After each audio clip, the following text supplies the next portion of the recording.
आज तर माझ्याकडून एक मोठा पराक्रमच झाला होता। एकतर मला भूक लागली होती आणि माझ्याकडून आहे ना भाजी एकदम कमीच झाली होती। म्हटलं चला अंडे आहेत ना त्याचं एक आमलेट करून टाकावं। मग 2 अंड्याचं मस्त आमलेट केलं होतं आणि मला भूक लागली म्हणून पटकन जेवायला घेतलं होतं, कारण टायमिंग हुकून गेला होता। म्हणजे 1:30-2 वाजत आले होते जेवायला।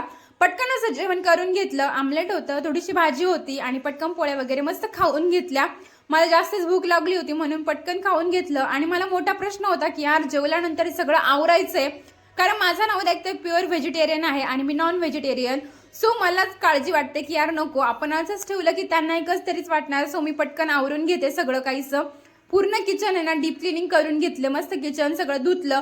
त्यानंतर ज्या तव्यावर मी आमलेट केलं होतं ना तो तवा सुद्धा 2 साबणाने मी वॉश करून घेतला। त्याला एवढं घासलं ना की त्याचा शेवटी ना वास घेऊनच बघितला की नाही यार तो निघालाय की नाही, त्याचा वास येतोय की नाही, इतका घासून काढला। कारण आपल्यामुळे दुसऱ्याला त्रास झालेला आपल्यालाही सहन होत नाही। आणि माझा नवरा की असं म्हणत नाही की असंच करू नको तसंच करू नको, ते म्हणतात तू खात जा, पण मी स्वतःची आणि त्यांची जास्त काळजी घेते की यार नको त्यांना माझ्यामुळे त्रास नाही झाला पाहिजे। सो मी पटकन सगळं आवरून घेतलं, किचन वगैरे भांडे सुद्धा मस्त वॉश केले होते। आणि रात्री हा पराक्रम करून ठेवला होता की यार मी कुकर पूर्ण जाळला होता भाताने आणि तो काढायचा होता, पण आता माझ्यात हिंमतच नव्हती। सो मी तो भिजत टाकला आणि किचन असं काहीसं डीप क्लिनिंग झालं होतं माझं। चला म्हटलं त्यानिमित्ताने तरी माझं किचन असं डीप क्लिनिंग झालंय, भारी वाटलं मला। आणि तुम्हाला व्लॉग आवडला का कमेंटमध्ये नक्की सांगा। भेटूया पुढच्या व्लॉगमध्ये। तुमच्या घरात पण